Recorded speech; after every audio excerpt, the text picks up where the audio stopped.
नमस्कार, तळोदा वृत्तांकनमध्ये आपलं स्वागत आहे। जर आपण नवीन असाल तर कृपया चॅनलला लाईक आणि सबस्क्राइब करा व बेल नोटिफिकेशन ऑल वर सेट करा।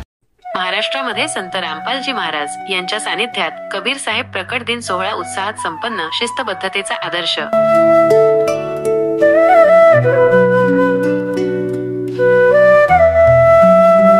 महाराष्ट्रातील अहिल्यानगर जिल्ह्यातील पारनेर तालुक्यात नव्याने उभारण्यात येत असलेल्या सतलोक आश्रम ढवळपुरी येथे संत रामपालजी महाराज यांच्या सानिध्यात परमेश्वर कबीर साहेब यांचा 628वा प्रकट दिवस मोठ्या उत्साहात आणि अभूतपूर्व शिस्तबद्धतेने साजरा करण्यात आला। 9, 10 आणि 11 जून 2025 या 3 दिवसीय भव्य भंडाऱ्यासाठी संपूर्ण महाराष्ट्रातून लाखो भाविकांनी हजेरी लावली।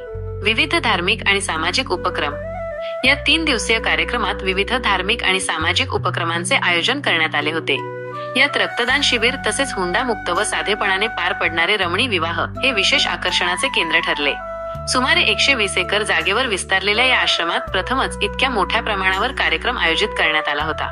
डोंगर दऱ्यांमध्ये वसलेल्या या ठिकाणी गेल्या अनेक महिन्यांपासून सपाटीकरणाचे काम सुरू होते, ज्यात नंदुरबार जिल्ह्यातील शेकडो भाविकांनी आपली सेवा दिली।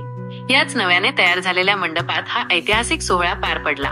महाराष्ट्रातील भाविकांना मोठा दिलासा। महाराष्ट्रामध्ये संत रामपालजी महाराज यांचा आश्रम झाल्याने आता राज्यातील भाविकांना भंडारा आणि इतर धार्मिक कार्यक्रमांसाठी दूरवर जाण्याची गरज भासणार नाही, तर त्यांना आपल्याच राज्यात संत रामपालजी महाराज यांच्या सानिध्यात सहभागी होता येणार आहे।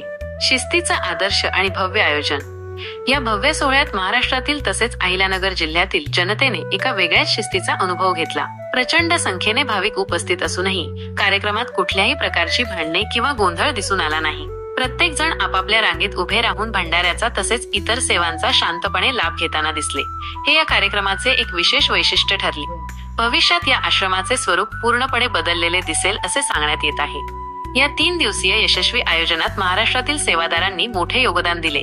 हा अजब आणि शिस्तीचा सोहळा पाहण्यासाठी महाराष्ट्रातील जगत समुदायाने देखील मोठ्या संख्येने या ठिकाणी हजेरी लावली होती।